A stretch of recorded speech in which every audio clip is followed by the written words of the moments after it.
Here we are. Where are we? Trades Hall, 1854. This is the oldest trades hall building in the world. Not Australia, the world. Victorian Trades Hall in Melbourne. On Victoria Street and Lygon Street. It's no longer used as a trades hall for trade unions, but it is used as a community space. There are people who use it for other radical causes, so it still follows its old reason for being here. Now in 1854, again as a result of the pressures from the Eureka Rebellion, this ground was given to the trade union movement by the Victorian government, who then over years built this imposing structure. I think it's appropriate we talk about trade unions today, because in the European tradition, unions are broken up into two types. There's the British type of unions, which is based on a person's trade or occupation, and there is the general industry union, which is more familiar in European unions, where you've got one union which covers a particular workplace. I think historically, trade unions were established in the English-speaking world in order to dilute the power of workers to collectively bargain. If a union is based on a particular trade, well then a trade union itself is not as strong as a industry-based union.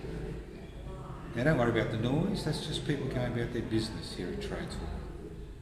And the chambers echo, we've had people killed here, we've got bullet holes in the stairs, we've got the stairs that have been worn down by thousands of years of tens of thousands of people walking up and down those stairs. So the trade union movement basically in the English-speaking world would have taken its direction from the Tulpuddle martyrs, who in 1821 in Tulpuddle, 6 agricultural workers came together to improve their conditions. They were immediately arrested, tried and deported to Australia as convicts. 2 years later their conviction was overturned and they returned to England after they'd spent time in Tasmania mainly as convicts. Now, workers have traditionally come together, as I said before, on the basis of trade, and it wasn't until the 1890s that workers who didn't have a specific skill came together in different types of unions. And the thing about Trades Hall was it was a great organising, it was a venue where people could actually come together, organise activities. And if you look at photographs outside Trades Hall in the 1880s and 1890s, you would have tens of thousands of workers marching behind their banners representing a particular union. And Labor Day, which was in March, was always a particularly important day for the trade union movement. The more radical faction of the trade unionists and radical activists used the 1st of May as the day on which they celebrated working endeavours. And in the late 1950s, when Henry Bolter was Premier of Victoria, he coerced Labor Day into a community festival. And when Mr Onus, who was an Aboriginal activist here in Melbourne, a traditional owner, who worked with the trade unions, was a strong trade unionist, was asked to pick out a name for this new festival, he said Moomba, which in the traditional language means up your bum. So the people of Victoria have been celebrating ever since on that Movement Day. But the tragedy is that these days no longer are important to workers. Labor Day has ceased to exist, although there's a Labor Day holiday, and 1st of May is basically shrinking away. Again, there's no traditional, in Victoria, traditional day. I'm in Victoria Trades Hall. These unions don't actually are here, but this is the hall over the last decade has been money allocated by various state governments to bring it back to its glory days. But going back to why am I talking about unions in 2019? And the reason is Mr Morrison, fresh from his electoral victory, talking to the Business Council of West Australia a few days ago, was talking about introducing more draconian legislations to rein in activist trade unions. Now, our trade unions haven't been activists for the last 20 years. Now, we live in a country that prides itself on its so-called freedoms of speech, association, assembly, which you don't have constitutionally. But what's happened in the last 30 years, especially the last 20 years, is that trade unions have now been legislated out of existence. They're no more than a shell of what they were because of legislation. I don't think most Australians actually understand that it is illegal to strike in Australia outside enterprise bargaining agreement period.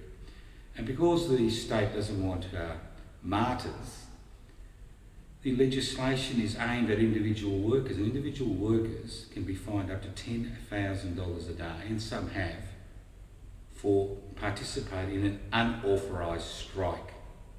The only time you can withdraw your labour in Australia in any industrial dispute is during an enterprise bargaining agreement period, when you do a ballot of members and then go out on a token 12-hour or 24-hour strike.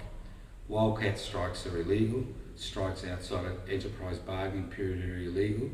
It is illegal for many organisers to go onto work sites to try to get members. It was even illegal in Victoria all of Australia to actually fly the Eureka flag. It was seen as the flag of rebellion up to 12 months ago. So I don't know what Morrison's talking about, our beloved Prime Minister, when he talks about more legislation to curtail union activity. Unfortunately, most of the trade unions are now so tied up in red tape, and with decreasing membership numbers over the last 20 years, they are no longer a force they were, except maybe to a limited degree in the construction industry. Most workplaces are now non-unionised. Only 12% of Australian workers in private enterprise actually belong to a union. About 25% of government workers belong to the union. Some of the more powerful unions are those which are based around the public service. So the CFM-MEU has always been a thorn in the government's side. And let's not forget that it was the Labor Party, the Kane-led Labor Party in Victoria, that deregistered the Builders Labourers Federation, one of the most important and radical unions in the history of this country. And the CFMEU, which arose from the ashes of the BLF, the various BLFs across the country, has continued its militant tradition, but it is under constant attack. Not just in the media, where being a union member is almost akin to being a criminal, because under current legislation, I think people don't realise that if you refuse to answer questions, if you're called in, if you go to a union meeting, you're called in about who was there, what was spoken about, and you refuse to answer questions, you can actually be jailed for up to 12 months. You have no right to refuse to answer questions. For example, if I imported $100 billion of cocaine tomorrow, I could just sit in the police station and say, no comment, no comment, no comment, and nothing would happen to me, except I'd obviously be charged. But if you're a trade unionist, you're not involved in a criminal matter, you've just gone to an ordinary trade union meeting or a meeting on a job site, and the Construction Commission wants to know what was going on, and you refuse to answer questions, you can be jailed, you can be fined. And currently, there is one case before the courts which I think will test this power. So, why are trade unions important? Why are unions important? Because what they do is they allow individuals to come together and collectively bargain to improve their conditions and wages in the workplace. And everybody talks about low wage growth today. Wage growth is so low, the government has to pass legislation to give people tax cuts in order to stimulate a dying economy. That's for one very good reason, because there's been no wage breakout in this country for over a decade, because the trade unions can no longer collectively bargain. They have four problems. One is the importation of foreign workers who are normally non-unionised under 457 visas and other visas, so they tend to keep wages low. Then you've got the problem of the criminal sanctions against people taking industrial action or workplace actions to improve their situation. Then you've got the problem that most workers are highly leveraged as far as debt is concerned, and if they don't go to work, they've got a problem paying their debts. especially when you're paying 30 to 40 to 50% of your weekly income on rent or mortgage repayments. And then you've got the issue of these draconian laws. For example, if you're involved in a simple, peaceful workplace occupation, which was very common in the 70s and 80s, you can be jailed for up to 25 years under current legislation. So the list goes on and on. You've got the situation where the Fair Work Commission is more interested in promoting the agenda of the bosses than working people. For example, last year restaurant workers and retail workers lost most of their overtime payments, especially on the weekend. Currently, before the Fair Work Commission, it's a funny name, the Fair Work Commission, it's quite likely that hairdressers will lose much of their overtime payments on weekends. Could lose up to $100 a week. And let's not forget that most retail workers, most hospitality workers and most hairdressers, over 90% are female. So it's a tap basically on female wages, and it tends to keep female wages low. Talking about working women, this is Zelda D'Aprano, who most Melbourne people will remember. She was an anarchist and an activist. She was one of the primary and early supporters of the Libertarian Workers, the Anarchist Institute, and she only died just recently. She was always a working, she chained herself to the steps of Parliament to highlight the inequalities in terms of male and female rates. But again, there's been many great characters and human beings that have come through the Victorian Trades Hall. We had the first ever Labor Member of Parliament elected to the Victorian Parliament, the first Labor member elected to any parliament in the world, elected to the Victorian Parliament in 1855, a stonemason. He would go to work in the day, cutting stone to build these buildings, and in the evening he'd go and represent the people of Collingwood as their representative. Politicians didn't get paid in those days. So there are many great trade union activists, and the dilemma is today that with casualisation, part-time work, non-unionised workplaces, draconian anti-worker legislation, employers who don't get penalised for underpaying or not paying workers, the abolition of awards, a Fair Work Commission which is more interested in keeping the government and employers on side than taking the workers' initiative. It is becoming increasingly difficult for working people in this country to actually gain any justice. Low wage growth. It's not going to increase until people are actually able to collectivise. Now, my feeling is that the only way through this impasse is the way that people have done through the ages, is you've got to break these laws. Because these laws basically deny people basic rights. The right to withdraw your labour, which is a basic right. There is no right to strike in this country. What has happened is you can only withdraw your labour during an enterprise bargaining agreement period. There is no general right to strike. There is no right to freedom of assembly. There is no right to freedom of speech. And there is no right to freedom of association. And unless people take a more active and militant role, we will find, as we are seeing today, all the gains that were made through the blood, sweat and tears of generations which have used these trades hall and now use other trades halls around this country to improve people's rights, conditions, wages, will evaporate. And we have seen these evaporate in many, many areas of this country. If you think that in a capitalist society you're going to have wage justice and everybody's going to consume, everybody's going to get on, it's not going to happen. Because you must remember that over 60% of every dollar which is spent in this country is spent internally. It's not spent overseas, it's spent internally. And unless you've got wage growth, which will only come through unions being more militant, unless you've got that, nothing will change in the near future. Wander into Trades Hall, there are no locks on it. I mean, maybe after midnight, but wander in during the day if you find yourself in the city. Trades Hall, as I said before, it's got a few offices, but mainly the trade union movement now have their own offices, like the CFMEU, the plumbers, the gas fitters, the list goes on and on. But Trades Hall is here for the people. It is a historical living monument which is still used. There's a radical bookshop downstairs you can go to. You can have a look through. There's a World War I anti-conscription memorial in part of Trades Hall, the only anti-conscription memorial in this country that I know of.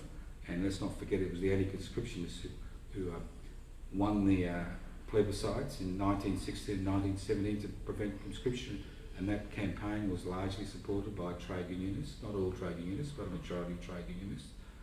Everything you now enjoy, an award, a minimum wage, conditions at work, the ability to go to the Fair Work Commission, the ability to complain, overtime payments, and all the other lurks and perks that you get in your work have been bitterly fought for people who inhabited these halls, who enjoyed themselves, who were involved in industrial disputes, who withdrew their labour, who were involved in concrete pours, who through action and coming together collectively changed the course of this country.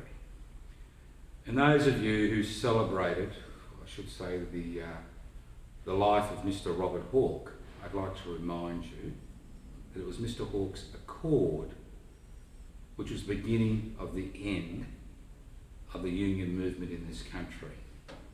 Because through collective bargaining, through industrial legislation, the unions have been legislated out of existence. It was the biggest mistake the trade union movement ever made to get involved in that. And I think it is to speak to a lot of the old unionists, I'll tell you that. But the dilemma is, most people are not members of the unions. Most people don't want to be members of unions. And most people complain about the situation they find themselves in. So if you're a restaurant worker, hospitality worker, a hairdresser, the lesson is simple. If you collectively bargain and come together in a union like the construction, forestry, mining, maritime and energy unions, if you come together as the plumbers union, if you come together like many of the more traditional trades have come together, you will find that your conditions will be much better than when you have to individually bargain with an employer. People talk about inequalities of power in personal relationships between men and women. Could you imagine inequality of power when you're dependent on a wage and you go in to see your boss and you ask for a wage rise? If you don't beg and beseech, it most likely nothing's going to happen. So unions are about strength. It's about people coming together in the same workplace, in the same trade, and working together. And let's not forget, some of the most successful trades in this country are those that are fully unionised. The Victorian Police Association has a 95% membership. The Fire Brigade has a 95%, or was 100% membership.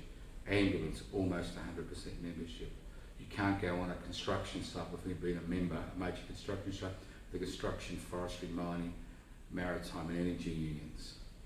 So the key is, it's very simple, the key is to unionise. You can form new unions, you can form new associations, you can join the old unions. And if you're not happy with the way the unions run, you can always get involved in the day-to-day running of the union, and you can put yourself up for election. Because let's not forget, unions are democratically based organisations where the members determine who the executive are and who the delegates are. So I invite you to come along to Victoria Street, 54 Victoria Street. Look at the historical relics. I don't think there was historical relics. It's these people like Zelda, who have made life bearable for people. And if you think employers would not use 4-year-old children in mines, have a look at the situation in Bangladesh, or the Philippines, or Myanmar, or Thailand, and have a look at workers' conditions and what they are paid and China and what they are paid, because unions there are illegal, and in many cases union activists get shot, executed, because they've got the audacity to stand up. In this country today, you don't get shot and executed, so it's about time that people understood their collective bargaining power and came together. If you're not a member of a union, think about it. Find out which union covers your particular area and join. If you're not happy with the way that union is performing, once you're a member, get involved, stand for election, see if you can become a delegate or an executive or whatever in the union, and change the culture of that union. Next week, who knows where we'll be in the city of Melbourne. This is a great place. I haven't been here for at least 12 months. I don't know why. I mean, the renovations are coming along beautifully. It's in heritage colours, and let's not forget, it's not just the ruling class that has its monuments. Working people have their monuments, and there's nothing more important than preserving Victorian Trades Hall, which is the oldest trades hall in the world.